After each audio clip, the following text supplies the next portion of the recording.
Ahojte, vítajte na kanáli Ľudová dielňa a v tomto videu by som vám chcel ukázať montáž tepelného čerpadla značky LG Therma V o výkone 9 kW. Dával som si robiť niekoľko cenových ponúk, chápem, že firma potrebuje zarobiť, ale cenové ponuky, ktoré som dostal, boli v rozmedzi 8 až 11 tisíc a to už po odrataní dotácie, čo mi prišlo trošku dosť. Hlavne čo sa týka návratnosti. Tak som sa nakoniec rozhodol, že si čerpadlo objednám aj zapojím svojpomocne. Ešte k tomu, dotácie sú už momentálne pozastavené a nie je isté, či budú spustené aj v ďalšom roku. Tepelné čerpadlo typu monoblok som si vybral hlavne preto, že máme málo miesta v technickej miestnosti a monoblok má všetky komponenty vonku, takže šetrí miesto. Hľadal som na internete, ktoré by bolo najhodnejšie a natrafil som na túto stránku. Nie je to platená spolupráca, bola výhodná cena, asi nejaký výpredaj. Pôvodná suma nejakých 10 tisíc sa mi moc nezdá, ale tepelné čerpadlo som kúpil za 3400 eur. Toto tepelné čerpadlo má výkon 9 kW a ďalšie informácie o tomto čerpadle budú spracované do samostatného videa, tak ak ťa to zaujíma, môžeš ma dať odoberať. Akumulačná nádrž. Aby malo čerpadlo dostatok vody, hlavne v zime na rozmrazovanie výparníka, som sa rozhodol po porade s kurenárom a s umelou inteligenciou do systému pridať akumulačnú nádrž o objeme 200 litrov. Akumulačná nádrž je značky Dražice a tu si môžete pozrieť jej technickú špecifikáciu. Keďže nie som kurenár, pozeral som nejaké videá a fóra, aký inštalačný materiál je najlepšie použiť a nakoniec som sa rozhodol pre použitie medených rúr o priemere 28 mm.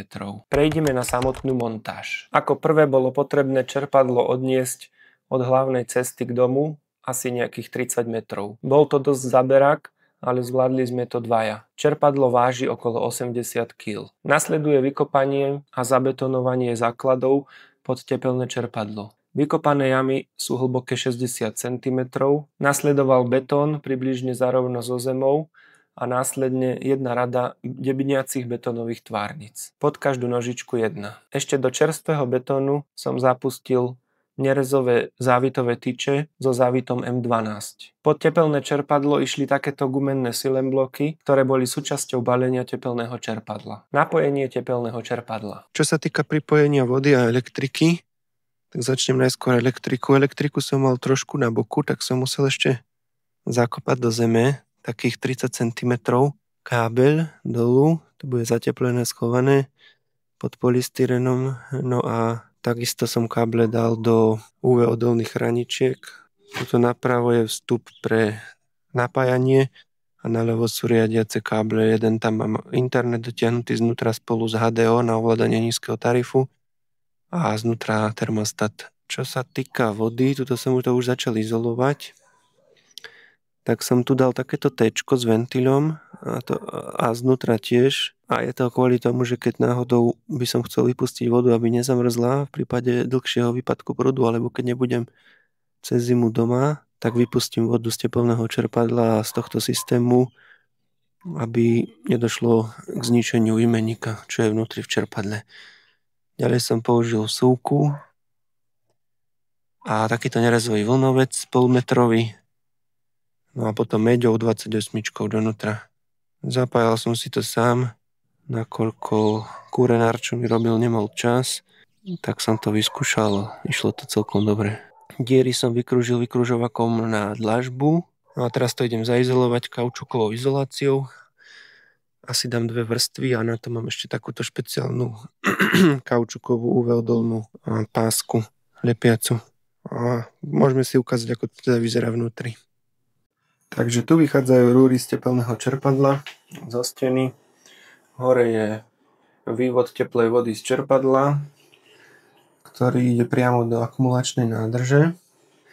A spodok je spiatočka. Je tu osadený magnetický filter. No a tuto je panel z tepelného čerpadla. Takže v systéme je akumulačná nádrž o objeme 200 litrov značky Dražice. Hore som dal ovzdušňovací ventil. Tepelné čerpadlo kúri teda do tejto nádrže. A potom voda ide ďalej do zmiešavacej čerpadlovej skupiny a ďalej do podlahového kúrenia. Tuto je riadenie čerpadlovej skupiny, potom termostat a tuto mám ešte riadenie tepelnému čerpadlu nejaké a to vám vysvetlím v druhom videu, kde budem rozoberať, ako funguje tepelné čerpadlo. Mám tu ešte druhú akumulačnú nádrž o objeme 750 litrov s noreným zásobníkom teplej vody. Tuto je fotovoltika napojená na špirálu a tuto sú solárne meniče. To si môžete pozrieť v iných videách. No a môžem teda si vybrať, či chcem pustiť do podlahovky teplú vodu z veľkej akumulačnej nádrže, čiže napríklad keď nakúri slnko, alebo z tejto malej. Ukážka kúrenárskych prác.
Ďakujem, že ste video dopozerali až sem. Ak sa vám video páčilo, môžete mi dať like alebo koment. A ďalšie video bude o tom, ako toto čerpadlo pracuje, čiže reálna prevádzka tepelného čerpadla, ako som ho nastavil a spustil.